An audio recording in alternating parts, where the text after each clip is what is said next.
जय हिंद दोस्तों, आपका स्वागत है आपके अपने पसंदीदा चैनल स्टडी एंड अपडेट्स में। जय हिंद दोस्तों, मैं राजकमल आप सभी का स्वागत करता हूं स्टडी एंड अपडेट्स में। और आज के इस वीडियो में हम लोग हिंदी का प्रैक्टिस सेट करने वाले हैं, जो कि आपके भाग घ में आता है। ठीक है, ये ऑप्शनल होता है, चाहे आप हिंदी या इंग्लिश में से कोई भी एक करते हैं। तो चलिए शुरू करते हैं और देखते हैं कि कैसे प्रश्न आपके परीक्षा में पूछे जाते हैं। अब देखिए यहाँ पर 76 में दिया गया है चीज और अन, यह क्या है? संधि विच्छेद है। तो किसका संधि विच्छेद है ये आपको बताना है। तो चेज और अन बराबर चयन हो जाता है। ठीक है, यहाँ पर क्या है? यहाँ पर आपका ए जोर अ यह मिलकर अय हो जाता है। ठीक है, तो चयन हो जाएगा। तो देखिए चयन यहाँ पर आपके डी में दिया गया है ना, चयन। तो उत्तर क्या हो जाएगा? 76 का डी हो जाएगा। यह कौन सी संधि है? यह आपकी अयाधि संधि। ठीक है, अयाधि संधि दिया गया है, समझ गए? ठीक है, आगे बढ़े। अब देखिए आपको निर्देश दिया गया है कि 77 एवं 78 में दिए गए प्रत्येक वाक्यांश के लिए एक शब्द दीजिए। इसके लिए 4-4 विकल्प दिए गए हैं, उचित विकल्प का चुनाव कीजिए। क्या दिया गया है? जीतने की इच्छा वाला। देखिए जीतने की इच्छा वाला यह कोई व्यक्ति हो सकता है। ठीक है, तो यहाँ पर क्या हो जाएगा? जीतने की इच्छा वाला जिगीशु। जिगीशु आपके ए में दिया गया है, तो 77 का ए उत्तर हो जाएगा। आप यहाँ पर ध्यान रखेंगे, यदि आपको जीतने की इच्छा दे दिया, वाला नहीं दिया, तो क्या हो जाएगा? जिगीशा हो जाएगा। ठीक है, जिगीशा, जीतने की इच्छा जिगीशा कहलाता है, जीतने की इच्छा वाला जिगीशु कहलाता है। ठीक है, और अजय दिया गया है जिसे जीता ना जा सके, जिज्ञासु जानने की इच्छा वाला, धीरव एक मलाह जाति होती है जो कि मछली पकड़ने का काम करता है, तो उसे धीरव कहा जाता है। ठीक है, समझ गए? चलिए आगे बढ़े। 78 दिया गया है जिस पर विजय पाना कठिन हो। तो जिस पे विजय पाना कठिन होता है उसे बोला जाता है दुर्जय। और दुर्जय ढूंढिए, आपके यहाँ पर डी में दिया गया है। ठीक है, तो 78 का उत्तर आपका डी हो जाएगा। यहाँ पर आपको दिया गया है दुष्कर, जिसे करना कठिन हो उसके लिए हम दुष्कर का प्रयोग करते हैं। ठीक है, सेकंड दिया गया आपको दुर्लभ, तो वैसी चीजें जो कठिनता से प्राप्त होती है वह दुर्लभ होती हैं। ठीक है, और दुर्दम्य क्या होता है? दुर्दम्य होता है जिसको वश में करना मुश्किल हो, या फिर जिसको वश में करना दुष्कर हो, वह कहलाता है दुर्दम्य। क्लियर? आगे बढ़े।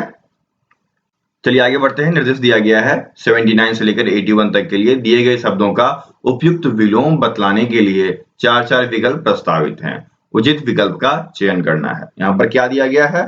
ईर्षद। ईर्षद मतलब क्या हो जाता है? किसी चीज का कमी हो जाना। ठीक है, तो ईर्षद का विलोम क्या हो जाएगा? तो ईर्षद का विलोम आपका अलम होता है, अलम, या फिर आप कह सकते हैं भरपूर। ठीक है, या फिर प्रचुर।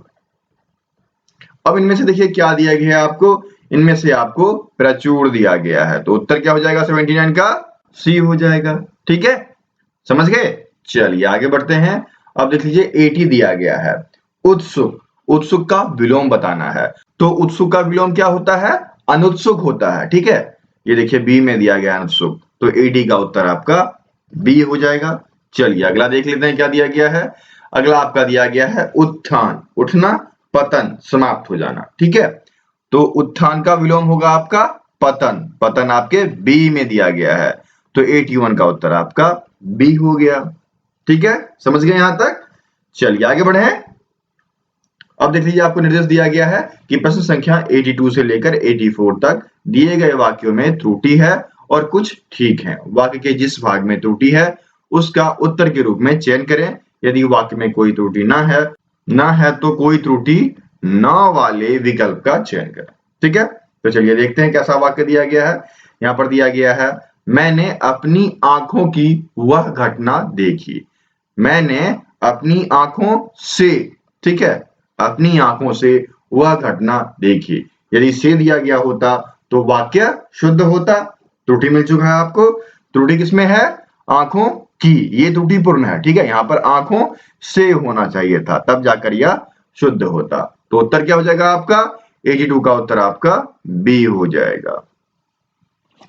ठीक है, आगे बढ़े। अब देख लीजिए 83 दिया गया है यह मेरा भाई है, यह मेरे साथ रहता है। तो यहाँ पर क्या होना चाहिए था बताइए? यह मेरा भाई है जो मेरे साथ रहता है। ठीक है, अगर जो का प्रयोग होता तब जाकर आपका यह वाक्य शुद्ध होता। तो त्रुटि मिल गई आपको, यह मेरे साथ रहता है, यह आपका त्रुटिपूर्ण है। उत्तर क्या हो जाएगा? 83rd का उत्तर आपका सी हो जाएगा। ठीक है, आगे बढ़े। अब देख लीजिए 84 दिया गया है, अधिकांश लोगों का यही हाल है। देखिए अधिकांश जो है तुलनात्मक है, यह तुलना के लिए प्रयोग में लाया जाता है। ठीक है, और यह एक पुल्लिंग शब्द है।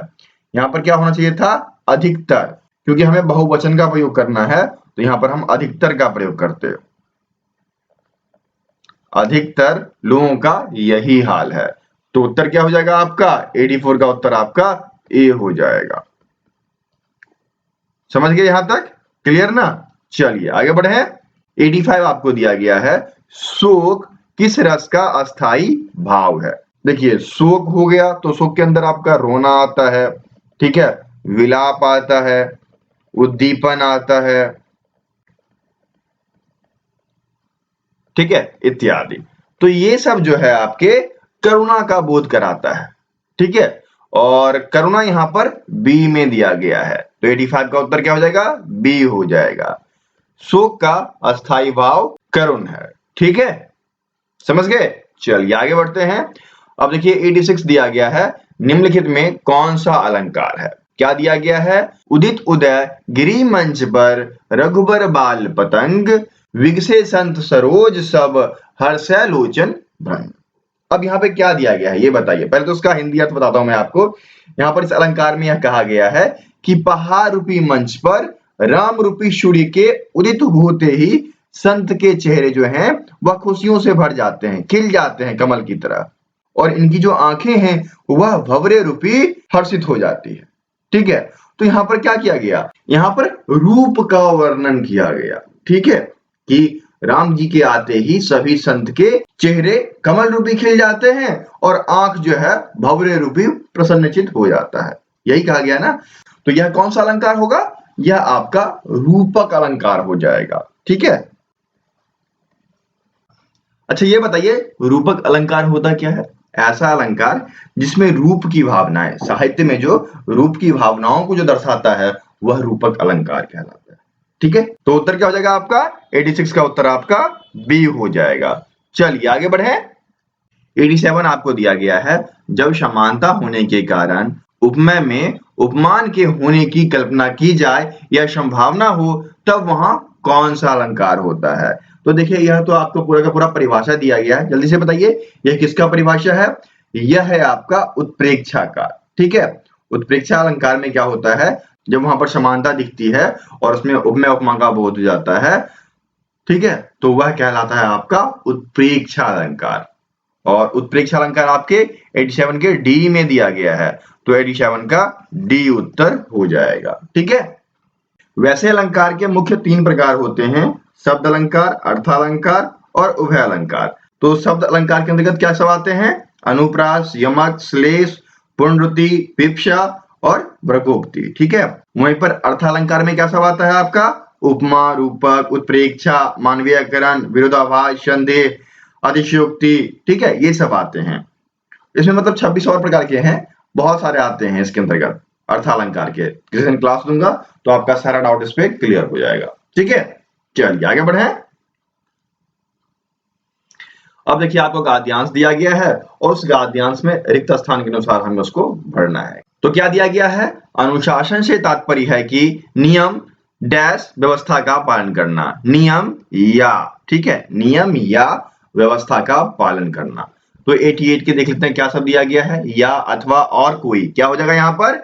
या हो जाएगा, तो 88 का उत्तर आपका ए हो गया। ठीक है, आगे बढ़े। अब आगे देखिए क्या दिया गया है, प्रकृति में सूर्य भी डैश पृथ्वी आदि नियमों का पालन करते हैं। प्रकृति में सूर्य, चंद्रमा, पृथ्वी। ठीक है, सूर्य, चंद्रमा, पृथ्वी, ये आगे यहां पर आ जाएगा आपका चंद्रमा। तो 89 का उत्तर आपका क्या हो जाएगा? ए हो जाएगा। ठीक है, आगे बढ़े। अब आगे दिया गया है, यदि ये डैश का पालन ना करें तो सृष्टि नष्ट हो जाएगी। तो यदि ये नियमों का पालन ना करें तो सृष्टि नष्ट हो जाएगी। नियमों यहां पर बी में दिया गया है, तो 90 का उत्तर आपका बी हो जाएगा। ठीक है, आगे बढ़े। आगे देखिए क्या दिया गया है, मानव जीवन में भी डैश का बड़ा महत्व है। जीवन, शासन, अनुशासन, मनुष्य। क्या हो जाएगा, हम अनुशासन पे चर्चा कर रहे हैं, यहां पर क्या आ जाएगा आपका अनुशासन हो जाएगा। मानव जीवन में भी अनुशासन का बड़ा महत्व है। ठीक है, तो उत्तर 91 का सी हो जाएगा। समझ गए, चलिए आगे बढ़ते हैं। अब देखिए क्या दिया गया है, यहां पर दिया गया है, समाज तथा राष्ट्र डैश प्रगति भी अनुशासन द्वारा संभव है। समाज तथा राष्ट्र का प्रगति भी अनुशासन द्वारा संभव है। तो का आपके सी में दिया गया है, तो 92 का उत्तर सी हो जाएगा। ठीक है, गाद्यांश भी खत्म हो गया। कोई भी डाउट आता है तो आप मुझे व्हाट्सएप कर सकते हैं 7979946092 पे। ठीक है, आपको पीडीएफ वगैरह चाहिए या फिर मॉक टेस्ट का लिंक चाहिए, ठीक है, या फिर सिर्फ पढ़ना है आपको, तो उन सभी के लिंक्स आपको व्हाट्सएप कर दिए जाएंगे। ठीक है, कोई भी दिक्कत हो आप हमें व्हाट्सएप कर सकते हैं। आगे बढ़े। अब देखिए क्या दिया गया है, दिए गए 4 वाक्यों में से एक वाक्य शुद्ध है, 3 अशुद्ध हैं, तो शुद्ध वाक्य का हमें चयन करना है। तो यहाँ पर 93rd में क्या शब्द दिया गया है, कृपया आज का अवकाश देने की कृपा करें। यहाँ पर क्या होना चाहिए था, आज का अवकाश देने की कृपा करें। ठीक है, तो आज का अवकाश देने की कृपा करें आपके यहाँ पर सी में दिया गया है, यह एक शुद्ध वाक्य है। ठीक है, तो 93 का उत्तर आपका सी हो जाएगा। चलिए आगे बढ़े। अब देखिए 94 दिया गया है, क्या दिया गया है, भारत में अनेक जाति हैं। यहाँ पर क्या होना चाहिए, भारत में अनेक जातियां हैं। ठीक है, यह आकर ऊपर चांद बिंदु, भारत में अनेक जातियां हैं, सही है, यहाँ पर अनेकों कर दिया। ठीक है, यहाँ पर अनेक होगा, भारत में अनेक जातियां हैं, तो 94 का उत्तर सी हो जाएगा। यह जो है शुद्ध वाक्य है। ठीक है, 95 आपको दिया गया है, नवरत्न शब्द में कौन सा समास है। नवरत्न शब्द, ठीक है, नवरत्न मतलब 9 रत्न। ठीक है, 9 जो है यहाँ संख्यावाची है, और संख्यावाची क्या होता है, द्विगु होता है। ठीक है, तो द्विगु समास आपके सी में दिया गया है, तो 95 का उत्तर आपका सी हो जाएगा। ठीक है, आगे बढ़े। अब देखिए आपको निर्देश दिया गया है, 96 और 97 के लिए दिए गए मुहावरे और लोकोक्ति का अर्थ बतलाने के लिए 4 विकल्प दिए गए हैं। प्रत्येक के लिए उपयुक्त विकल्प का चयन करिए। यहाँ पर क्या दिया गया है, चांदी काटना मुहावरे का अर्थ है। चांदी काटना, इसका मतलब हो गया खूब कमाई होना। ठीक है, और खूब कमाई होती है तभी व्यक्ति मौज करता है ना। तो यहाँ पर क्या शब्द दिया गया है, धातु कर्म करना, चोरी करना, लाभ ना होना, मौज करना। उत्तर क्या हो जाएगा आपका, 96 का उत्तर आपका डी हो जाएगा। ठीक है, आगे बढ़े। अब देख लीजिए 97 दिया गया है, चोर की दाढ़ी में तिनका, लोकोक्ति का सही अर्थ क्या होगा। देखिए वैसा व्यक्ति जो चोर होता है या फिर कोई क्राइम करता है तो वह घबराता रहता है कि वो फंस ना जाए। ठीक है, तो चोर क्या करता है, स्वयं डरता है, तो इस सिचुएशन को बोला जाता है, तो इस स्थिति को बोला जाता है चोर की दाढ़ी में तिनका। अब देखिए क्या सब दिया गया है, चोर का स्वयं डरना, चोर की पहचान होना, दाढ़ी गंदी होना, हर चोर की दाढ़ी होना। तो यहाँ पर ये रहा आपका, ठीक है, चोर का स्वयं डरना, यह कहलाता है चोर की दाढ़ी में तिनका। तो 97 का उत्तर आपका ए हो जाएगा। ठीक है, अब देखिए निर्देश दिया गया है, 98 से लेकर 100 तक के लिए दिए गए शब्दों के पर्याय समानार्थक के लिए 4 विकल्प दिए गए हैं, उचित विकल्प का चयन कीजिए। क्या दिया गया है, कनक। ठीक है, तो कनक का क्या हो जाएगा, कनक का आपका स्वर्ण, सुवर्ण, सोना, कंचन, कुंदन इत्यादि। तो इनमें से देखिए आपका सोना दिया गया है डी में। ठीक है, तो 98 का उत्तर क्या हो जाएगा आपका, डी हो जाएगा। चलिए आगे बढ़े। अब देखिए क्या दिया गया है, कुशल। कुशल का हमें पर्यायवाची बताना है, क्या हो जाएगा, निपुण, दक्ष, चतुर, होशियार, प्रवीण, इत्यादि। तो इनमें से क्या दिया गया है? इनमें से आपका चतुर दिया गया है। उत्तर क्या हो जाएगा? 99 का उत्तर आपका सी हो जाएगा। ठीक है, अब आपका आखिरी प्रश्न है, क्या दिया गया है? खग। खग का हमें पर्यायवाची बताना है। बताइए क्या हो जाएगा? चिड़िया, पखेरु, विहग, पक्षी इत्यादि।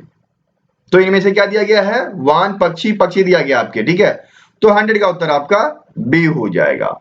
ठीक है, आशा करता हूं कि आप लोग को बहुत ही मजा आया होगा क्लास में। यदि मजा आया तो चैनल को सब्सक्राइब कर लीजिए सबसे पहले। ठीक है, और अपने दोस्तों के बीच से शेयर भी कीजिएगा वीडियोस को।